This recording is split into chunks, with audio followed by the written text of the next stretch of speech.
in the morning, police at my door. Fresh Adidas squeak across my bathroom floor. Out my back window, I make my escape. Didn't even get a chance to grab my old school tape. Mad with no music, but happy cause free. And the streets to a player is the place to be. Got a knot in my pocket weighing at least $1 grand. Gold on my neck, my pistol's close in hand. I'm a self-made monster of the city streets. Remotely control the hard hip-hop beats. But just living in the city is a serious task. Didn't know if the cops wanted, didn't have time to ask.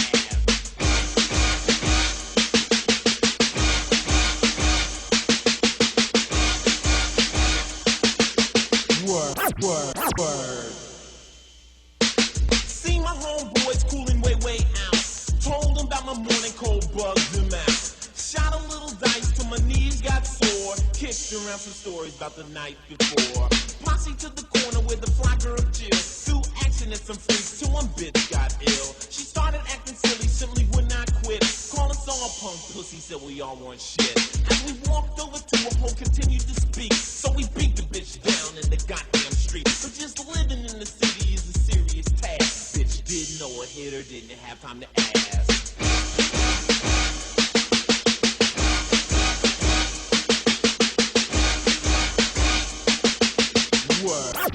Word.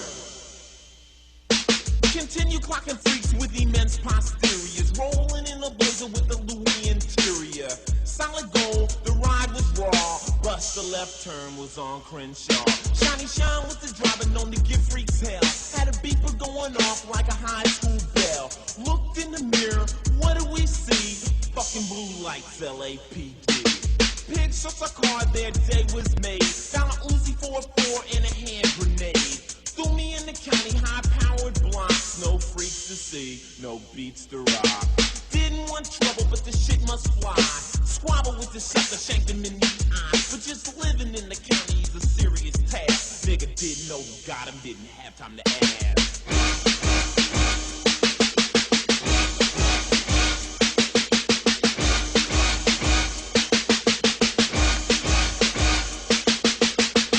Streets after 5 in the deuce. 7 years later, but still had the juice. My homeboy Hen G put me up on the track. Told me easy. We got a phone call, y'all.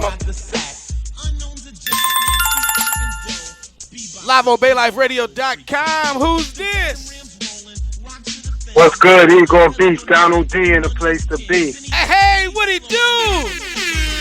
Donald D in the building, the legend, the icon. Thanks for calling in, man. It's all love, and I hear y'all rocking my brother Ice-T's joint 6 in the morning. Come on, man, the original Rhyme Syndicate. I'm saying. Yes, man. Man, that's what it's all about, man. I try to tell the youngsters, man, you know Ice-T, they don't know Ice-T from rapping. They know him from the movies. I try to tell them Ice-T is one of the pillars that put it down for the West Coast. Yep, because nowadays they may think Ice-T is the actor. Right. But nah, man, come on. Way back before 6 in the morning. Coldest rap, breaking. Right. You don't quit. You know. And I mean, he was a solo rapper, but he had Evil E and he had Donald D. Right. Oh, you cannot forget Henry G. Oh, yeah, they were before me. Right. So you got to think, before I came on board, Ice had Evil and Henry G rolling with him at that time. So, yeah. Man, it's been a minute. So, are you keeping up with hip-hop? I got to ask you. Of course, man. I never left hip-hop, man. I mean, it depends on what hip-hop you're talking about. Right. Our hip-hop from yesteryears or this generation's hip-hop? Well, the reason why I said that was because that's what I was going to ask you. You know, being a seasoned veteran, seeing hip-hop grow into what it is now, how are you feeling about today's hip-hop? I'm not hating on it because I like that you got young black men doing something positive that's out there, finding a way to support their family by making their music. And, I like artists like Tiger. I'll listen to Tiger. I'll listen to basically all these new rappers because I also DJ. and I have to play some of their music. But Right. not even I wasn't DJing because I look at it like this. Igor Beats. Uh-huh. If you go back to the start of hip hop, every generation had their own style of what they did. True. The early days, it was about throw your hands in the air to the beat, y'all, rock, y'all. It was nothing extravagant. Melly Mel took it to that path, that lane. But then it started to progress to when we started making records, and then you had the Kool Moe D's being very lyrical. You had Grandmaster Caz, and then Rakim and Kane and all of them came on, and everybody just started taking it to their own energy too, where you saw the Native Tongue do their thing. Then the West Coast started to shine with Ice-T and NWA, and then you had the Bay Area with Short, Hammer, and all of them, and then Pac. So, you know, our whole Rhyme Syndicate crew. So I always look at it like this. Every generation has their own time and energy, and you can't expect today's artists to be like what we did at one time or another. I may say one thing about today's artists. Maybe they're not so lyrical, and they're more hook-oriented, but the hooks is what keep the listeners listening nowadays. They don't really care about how much you can say in a verse. I think mostly those 16-bar verses are not so important to this generation of listeners. Man. Wow. That's deep coming from a veteran, man. You know, I see you looking at it. Hey, look, I break it down like this. Go back to the days of Bill Russell playing in the NBA, to the 70s with Walt Frazier, to the 80s with Dr. J, to the 90s with Michael Jordan, to the 2000s with Kobe and LeBron, to the Steph Currys. Every era has changed in basketball. Yeah, it has changed from short shorts to the long socks to the long shorts and the short socks to everybody dunking. So now everybody's shooting crazy threes. So every generation has their own time and energy. And you got to either change with times or get left behind, is what I say. That's true. That's true. Hey, you know, we was watching yesterday the Red Bull breaking competition, and that's what we was talking about. We was talking about, you know, from the days of the New York City Breakers up until now. Man, they got moves they doing right now we would have never imagined doing. You know what I mean? It's all about the power moves. And you know what's funny? Because, see, I was at the Roxy's back in the day when there was a New York City Breakers battling the Rocksteady crew. But I remember when I was in Japan in 2000 and they had a B-boy competition, and they had it in a boxing ring. And I was like, yo, this is dope. They was coming down the aisles like how they do in wrestling, you know, with the lasers and lights. And I was like, yo, they taking this B-boy into another level. And I said, man, it's growing to where how the moves was back in the days of Crazy Legs and Frosty Freeze and Ken Swift and them, to now this generation be doing crazy power moves, to where now you're seeing the B-boying is growing to where the Olympics want to embrace it.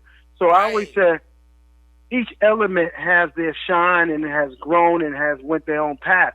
You think the early days, all the graffiti artists, after they left doing stuff on the trains, they started going to Europe and putting their stuff on canvases and making crazy money doing galleries. So you see all the lanes that hip-hop opened for many, many, many artists, man.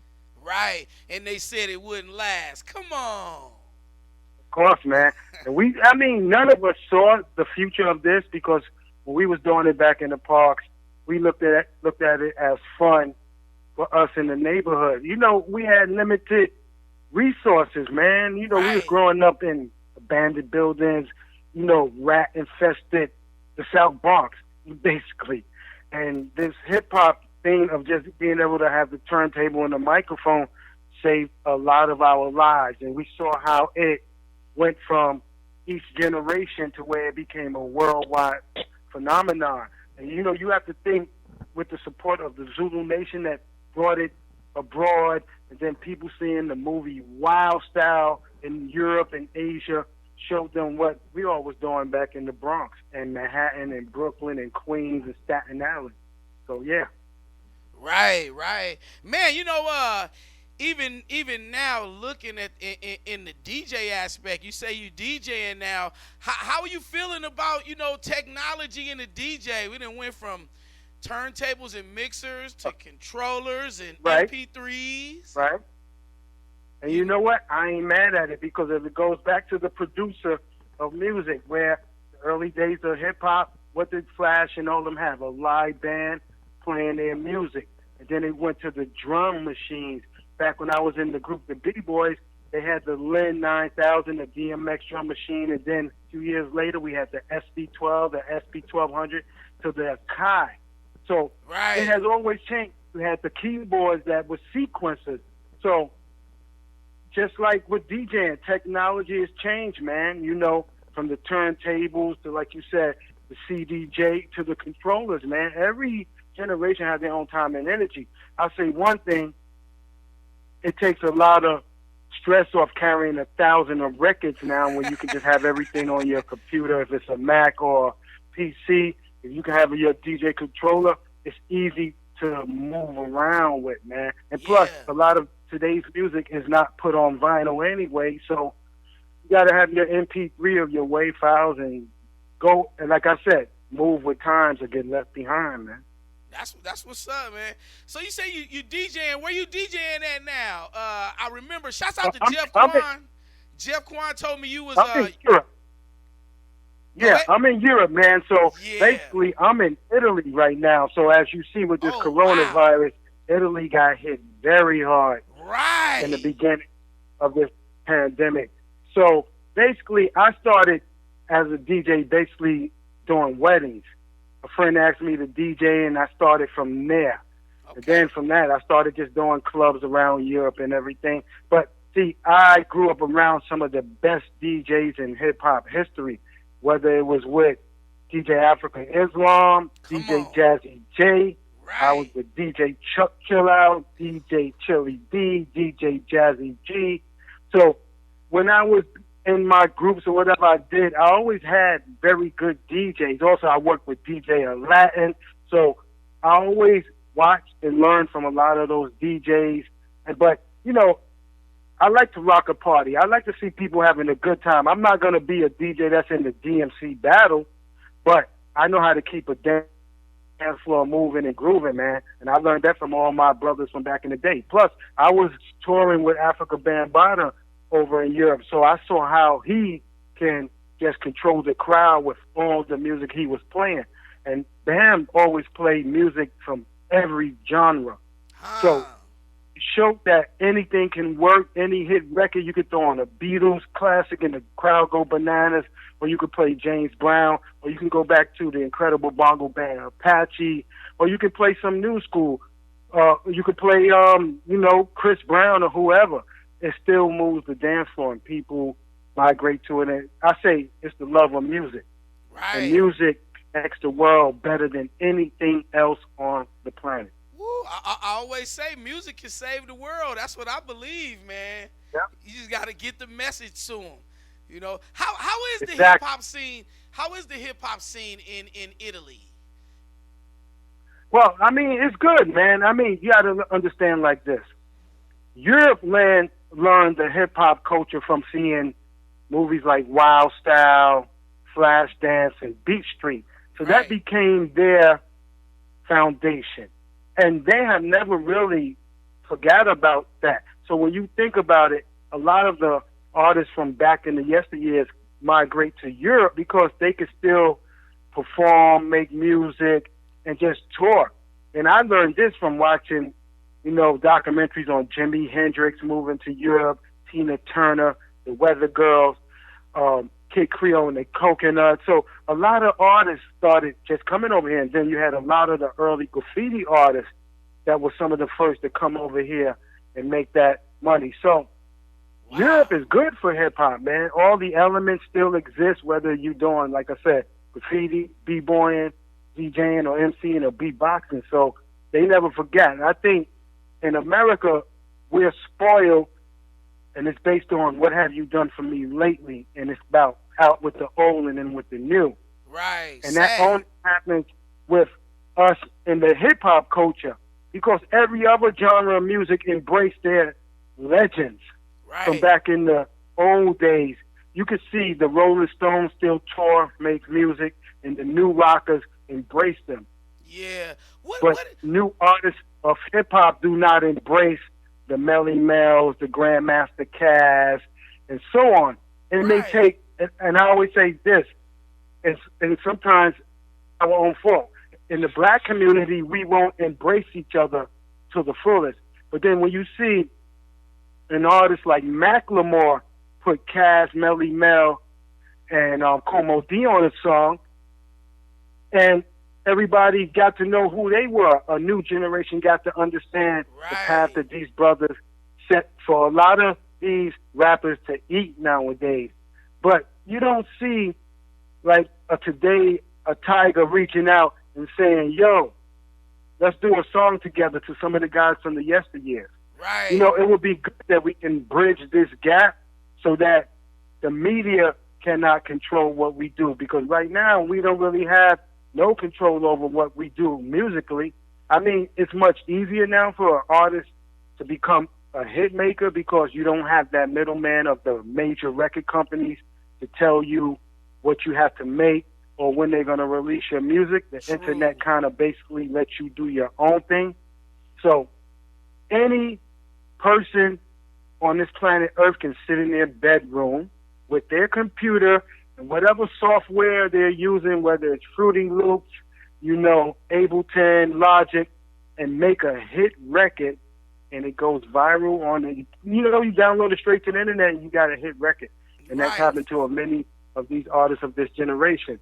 I just wish a lot of guys from our generation who still want to do music, do that. Put their music out online. They can make videos with their cell phones. A lot of people do that, you know, because a lot of cats will get at me and say, yo, D, hook me up with shows in Europe.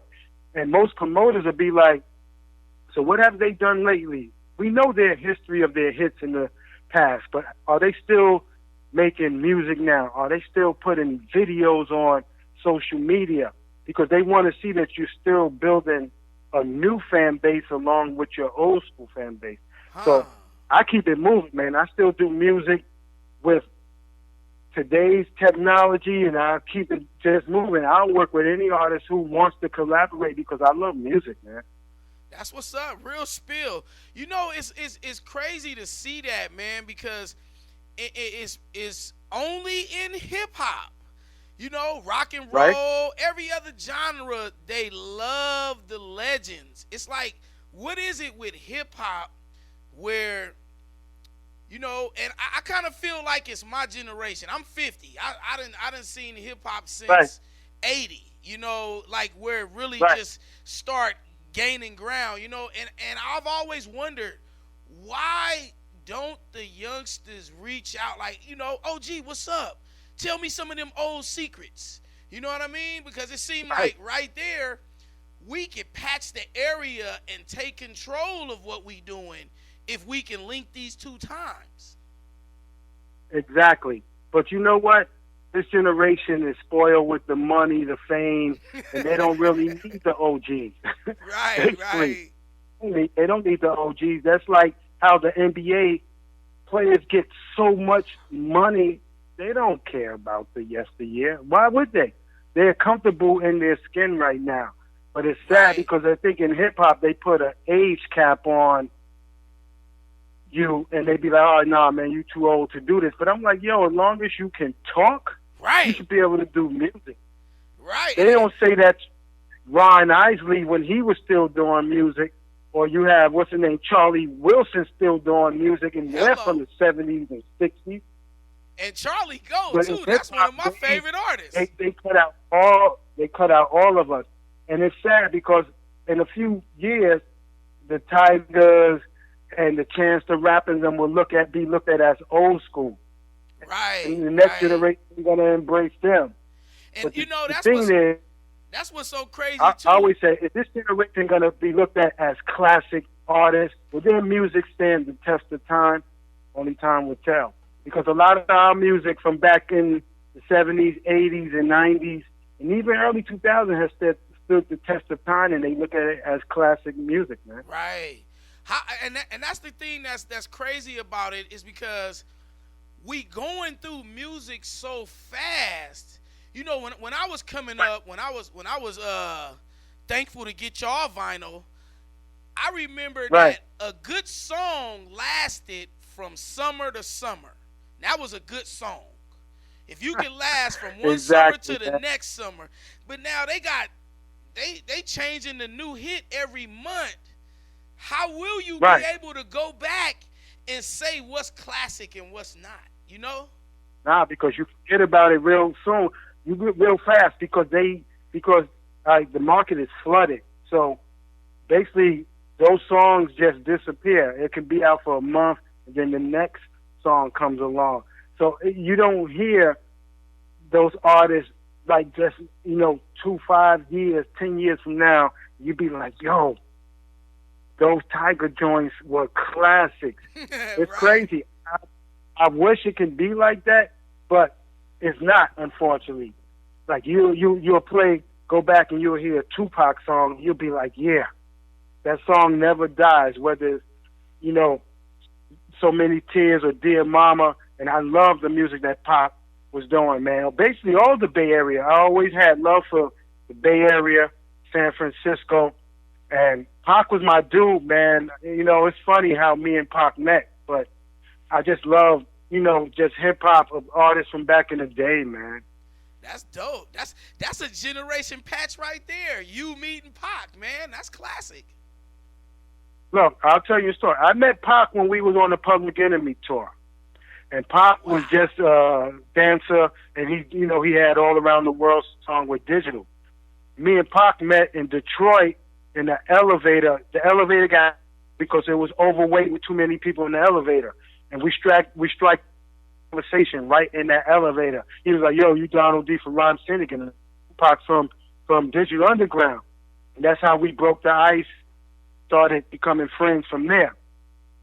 And I remember when I dropped my Let the Horns Blow album, Pac loved Let the Horns Blow. And he always he'll always quote that, dun-dun-dun-dun, dun-dun-dun-dun, how it started. And I always said to this day, I think Pac took that and started on what song he did where it starts with. I think is it Dear Mama?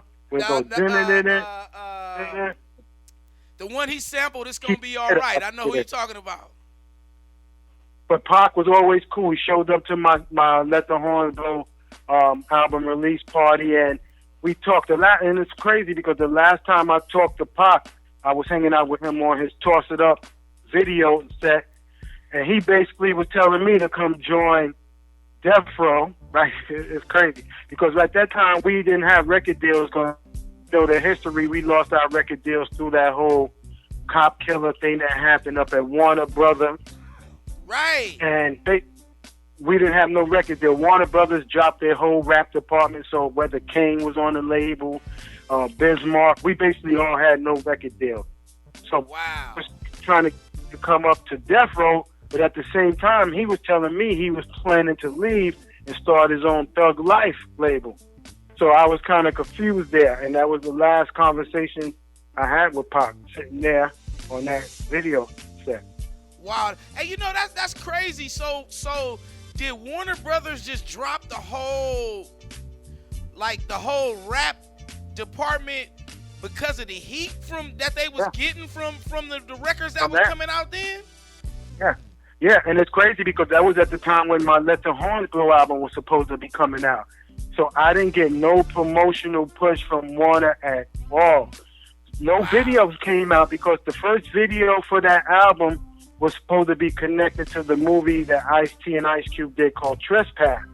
And if you go back to that movie, Ice-T and Cube did the first video song from that soundtrack, and then Gangstar had the second. I was supposed to have the third. So I shot the video, but the movie footage was never added to my song because that happened, the cop killer thing. And then before that, it was the whole Rodney King thing happened during that time, because I was in the studio mixing that album.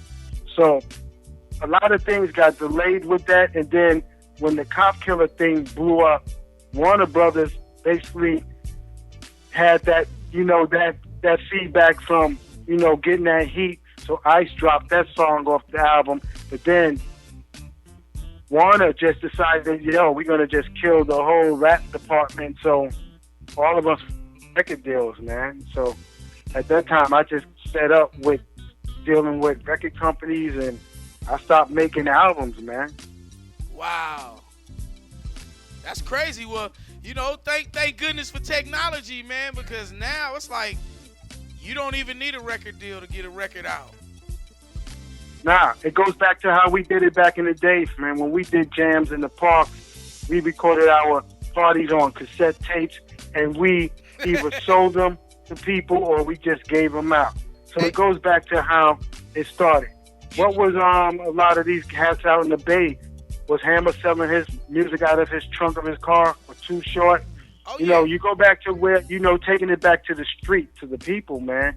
Because when you have a record deal, basically, you can call of a label putting you on the schedule. When they're going to release your song and blah, blah, blah. So you're in a waiting game. And some of them artists don't even get their albums released. So you put on the shelf. So now you can just hit people worldwide just with a click of a button. And and if you think it started back with who? Prince. When you remember when Prince had that drama with Warner Brothers, or when he wrote Slave, after he finished his contract, what did he do? He sold his music directly to his fan base online. Yeah. It was no more dealing with record companies. And I think Public Enemy was the first rap group to do the same thing. So it showed you that you didn't really need the record companies to dictate it. So now, what happened? You got a lot of major record companies are out of business. True. And now they're looking to see how they can make any penny that they can. But look, they did it to themselves, because at the end of the day, they treated artists like they were nobody. They gave the artists the bottom of the money, where they took the most of it when the artist was a creation for them to make money. So right. The good thing I'm looking at, Donald D, with this music and technology right now, although I don't like how they doing us with this COVID-19, I like the fact that you have real big famous artists coming back to the roots and performing live, you know what I'm saying, and giving it to the people from the ground instead of a big stage with all the fancy lights, you know what I mean? But you know what? One, I love it, because I see like my brother like D Nice doing his DJ set, or his Biz killing Mark. them, huh? I like what Will Smith and Jazzy Jeff did on Zoom. But right. I look at it like this: we have no choice right now.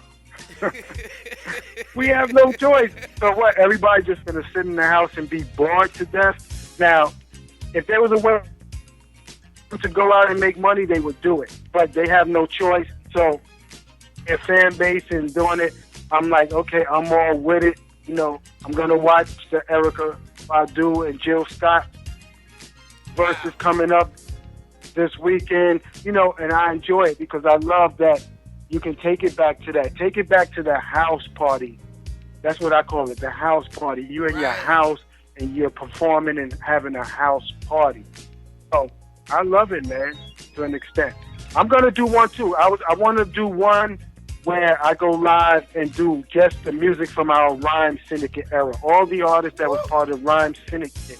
I'm going to do a DJ set, have all those brothers come in, Ice-T, whether it's Divine Style or Everlast. I'm going to reach out to everybody in the syndicate, and we just do meet and greet with all the fans that supported our Rhyme Syndicate music, man.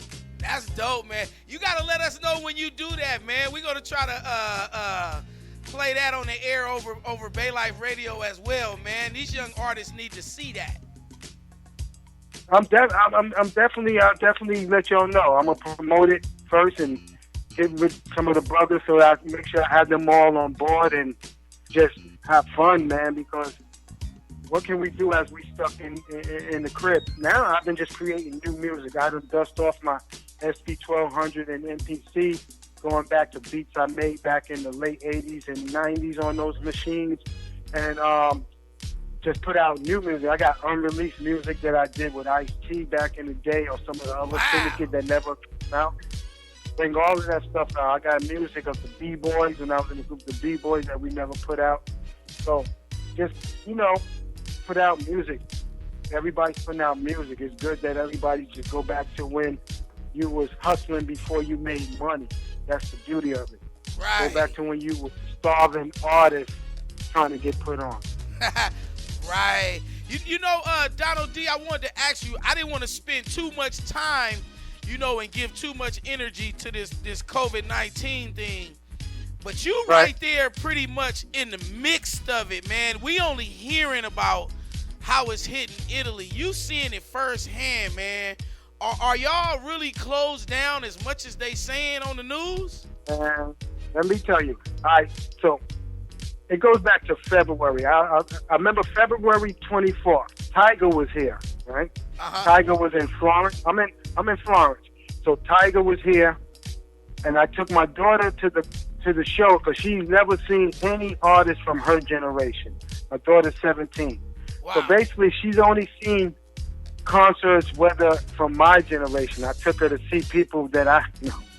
So when Tiger was here, she was like, I want to go. My daughter's never been in a club. So we go. Right? It's packed. Tiger does his thing. He kills it. The next day, they sent all the Americans that goes to the universities here back to America. That was on February 25th, and they started shutting down everything. So that was February 25th. Wow. And then the deaths started occurring. And then you saw up north, up in that Milan area, many people started dying. So I was talking to people back home in New York, and I was like, yo, are y'all seeing what's going on over here? Are y'all being safe? They were telling me like, yo, D, man, that's happening only in Italy and over in China, man. We cool. I'm telling them like, no, man, y'all should stay inside. Y'all better put on those masks. Don't be touching, So they basically, a lot of people didn't take it serious. Wow. And I always go back to that article when Kobe Bryant died, and they had that little article with the coronavirus, and I think it went over people's heads. They didn't really pay that no mind. So seeing it and being in it here, it's like now, we've been locked down for 2 months, right? In order for me to go to the supermarket or shop, you got to fill out a form that has your name and your address, right? And where you going. You have to state that you're going to the supermarket and where you're returning to. So we basically cannot leave out of where we live, the zone where we live. So if you drive outside of your zone, it's a 5,000 euro fine. So they have drones flying around that check license plates and everything. So here, they're serious about it.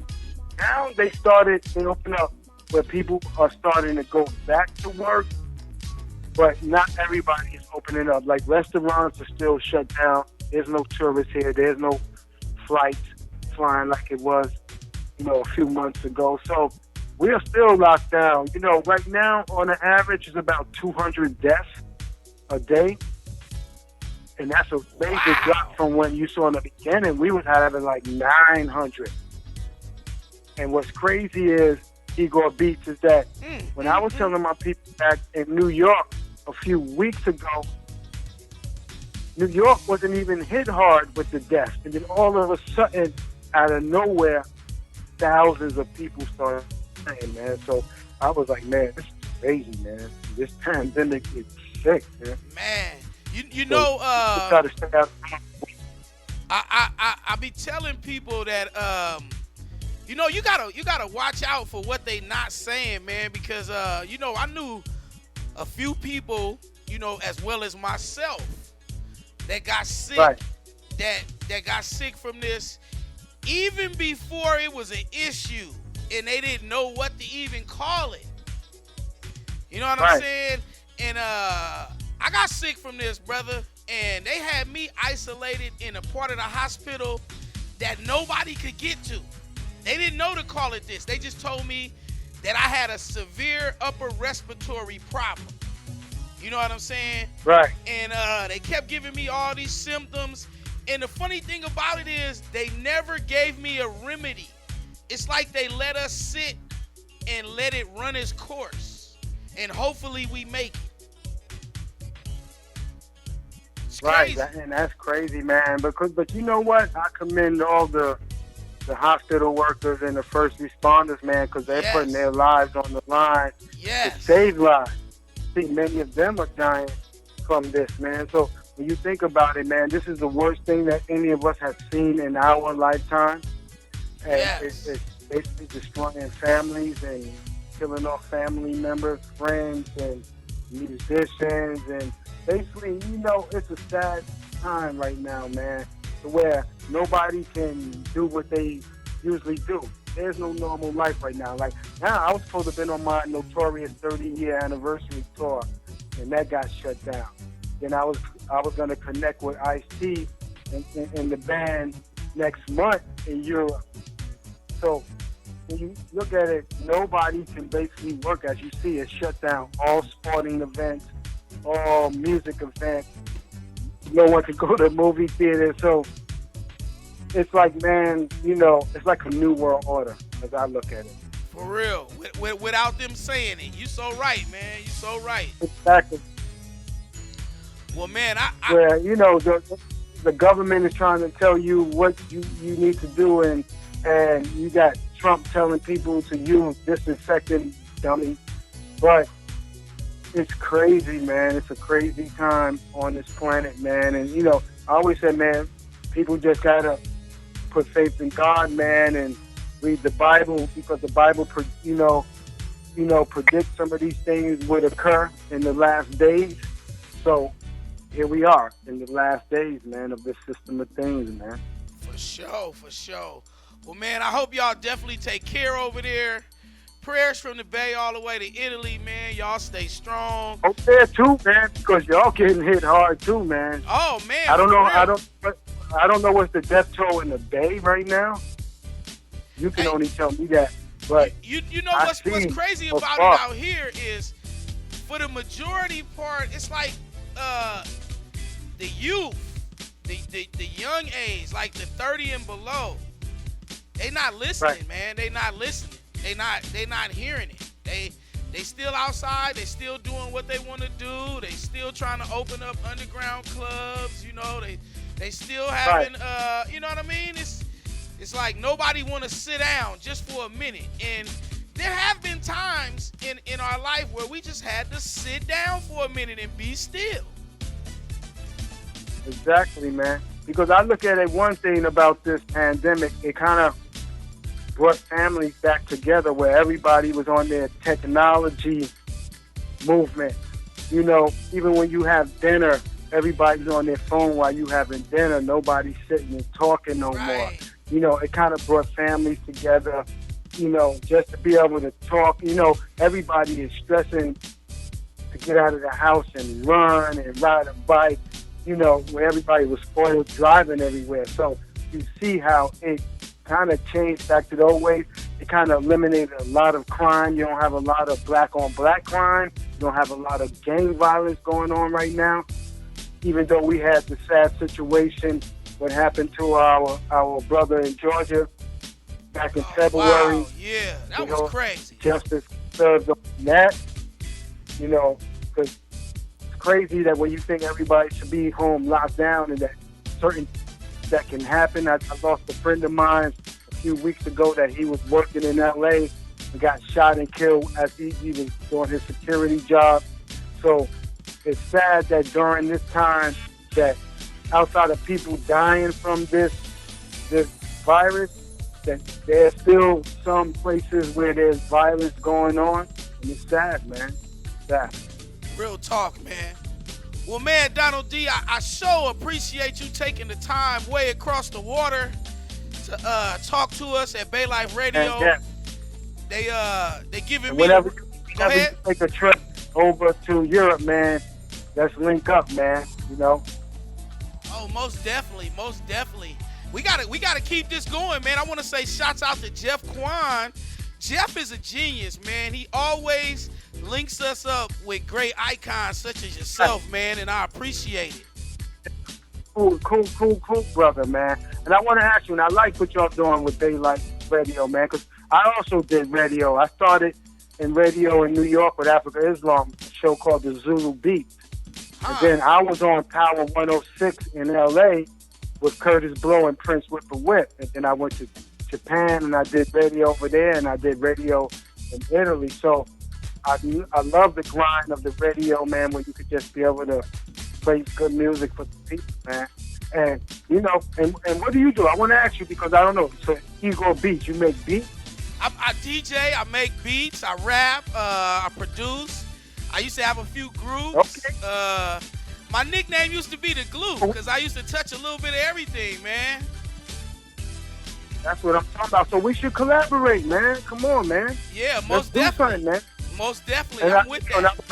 I would like to send y'all some of my new music and, you know, get some radio drops for y'all because I've been listening to all the people that was doing the radio drops. And, you know, I'll support Daylight Radio, man, to the fullest, man. For sure. That's much love. Yeah, you got a chance to hear a little bit of my project. What I'm trying to do is I'm trying to get everybody on the radio with us. So I'm trying to get everybody to do a drop. And I'm going to do a whole show that's nothing but drops. Everybody saying what's up to the world, you know? That's what I'm talking about. That's good, man. For sure. And I'm happy that, you know, it's people like y'all that still giving us a platform that we can still talk. And, you know, because a lot of, you know, Top 40 Radio ain't going to reach out to none of us that's still, you know, active in the hip-hop community. So, you know, I salute brothers like y'all that's still reaching out to some of the hip-hop legends, pioneers, man. For sure. You know, that's what got me into it, what you just said. The fact that none of the radio stations, especially here in the Bay Area, in the Bay, it's, oh man, the radio is it'll disappoint you. That's all I can say about that. And so I got into radio because I love the old school, you know.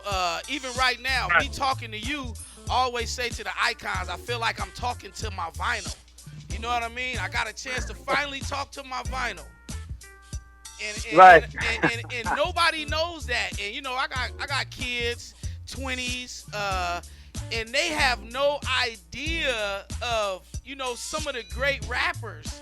You know, sometimes I'll be playing, I always still play Kool Moe Dee, Go See the Doctor, because it slaps so hard, right? And my babies be like, Dad, who is that? You know, and I'm like, what? How can you say that? But, but you know what? It's a realization. One, man. So we have to teach them because, I mean, we cannot really think that they would know some of these artists unless they are really music lovers and they go digging. You know, I was just watching Sway on Instagram, and he had my cousin Supernatural. Supernatural is my cousin, right? Right. So Sway is doing his thing. He has his daughter there, and Supernatural is freestyling doing his thing. So he's educating his daughter on who Supernatural is. Right. You know, she's younger, and I do that the same with my daughter. 2 years ago, we was in L.A. I took her to the Delicious Vinyl event. She's seen KRS-One. She got to see the Far Side. She met D. Barnes. You know, I will, you know, let her, you know, she's met, you know, many hip-hop legends. And so, like I said, she knows more of my generation, right? So, and she's more into, like, my daughter loves K-pop. So BTS is her favorite group. And she put me on to what's going on in today's music, which, you know, it gives me an ear to what people are listening to, because I always like to combine all kinds of styles in my music. You know, from when back in the 2000s, I was working with Lou Bega, who had that big hit Mambo No. 5.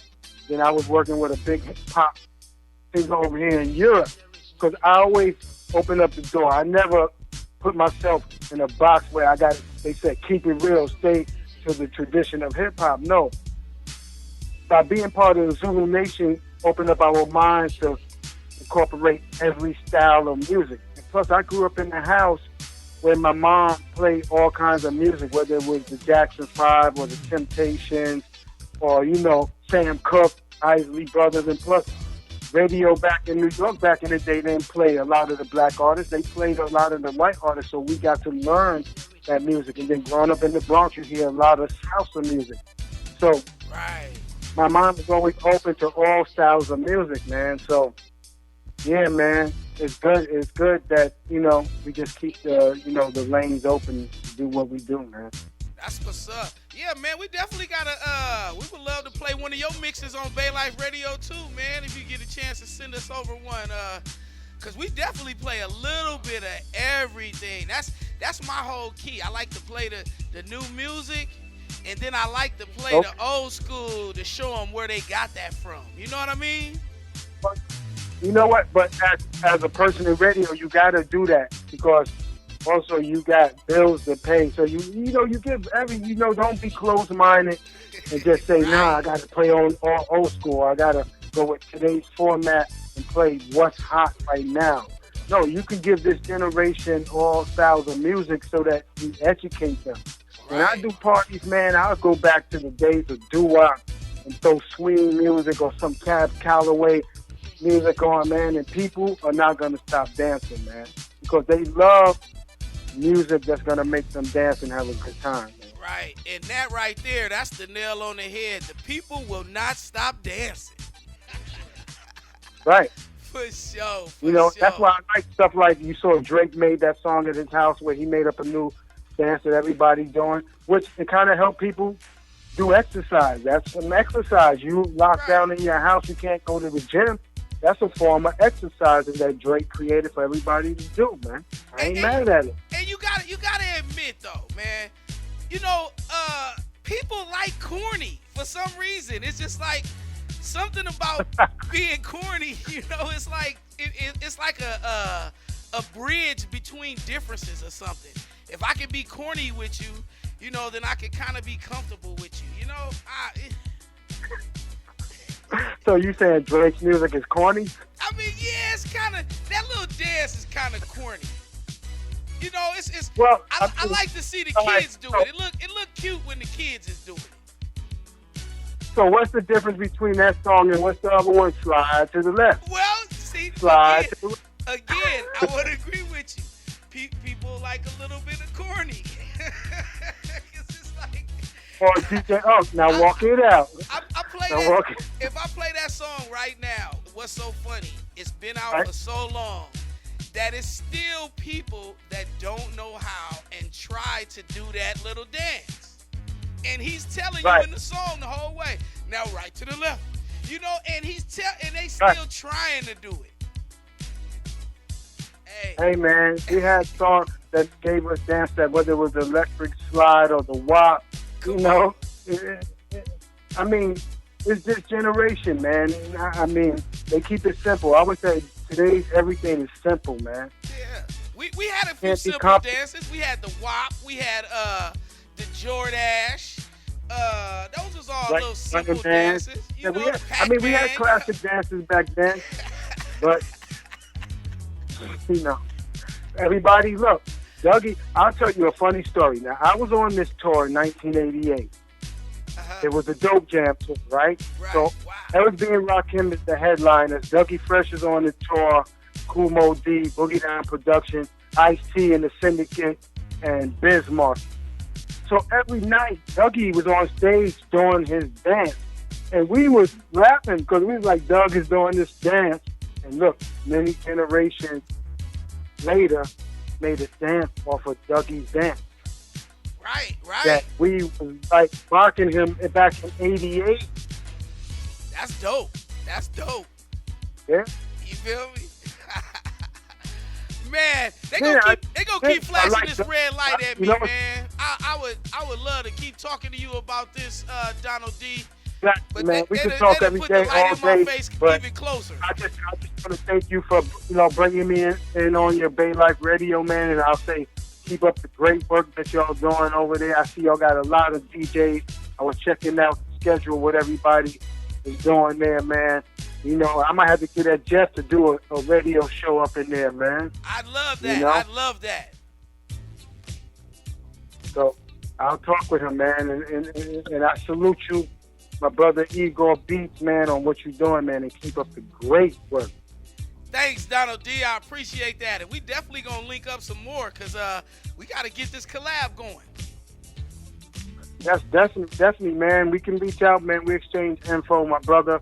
And, man, I like to say what's up to everybody in the Bay Area, man. You know, just keep your head up, man, at this time of craziness, this madness, man. For sure, for sure. Thanks, man. Also want to say shouts out to Jeff Quan, By the Pound Media, for linking it up. Jeff, you a genius again. Jeff, my man. Yes. For sure. Okay, On that note, we out of here. Thank you, Donald D. LavoBayLifeRadio.com. The legend, the living legend. Y'all get this in y'all earpiece. Donald D.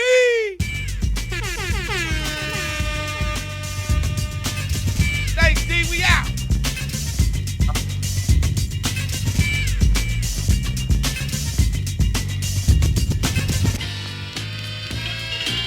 Fake life. Hustler, word, I pull the trigger long. Grit my teeth, spray to every nigga's gone. Got my block sewn on my dope spots. Last thing I sweat, so suck a punk cop. Move like a king when I roll hops. You try to flex, bang, another nigga drops. You gotta deal with this, cause in the way out. Why? Cash money ain't never gonna play out.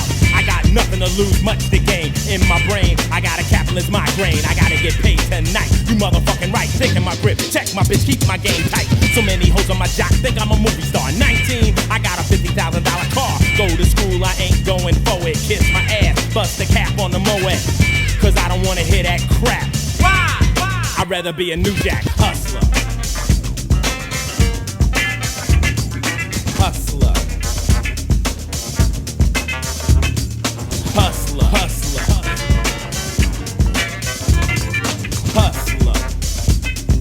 H-U-S-T-L-E-R, hustler. Yo, man, you know what I'm saying? You got it going on, my man. I like how it's going down. You got the fly cloth, the girls, the jewels. Look at that ring right there. I know it's real. It's gotta be real. Man, you the flyest nigga I've seen in my life. Yo, man, I just wanna roll with you, man. How can I be damned? What's up? You say you wanna be down east back. A motherfucker get beat down out my face. Fool, I'm the illest, bulletproof. I die harder than Bruce Willis. Got my crew in effect, I bought them new Jags. So much cash, gotta keep it in hefty bags. All I think about is T's and G's. Imagine that, me working in Mickey D's. That's a joke, cause I'm never gonna be broke. When I die, I'll be bullets and gun smoke. You don't like my lifestyle, fuck you. I'm rolling with the new Jack crew. And I'm a hustler. H-U-S-T-L-E-R, hustler. It's your boy Jay Remy and you in the mix with DJ Igor Beats. What it do, boy? It's your boy Donis.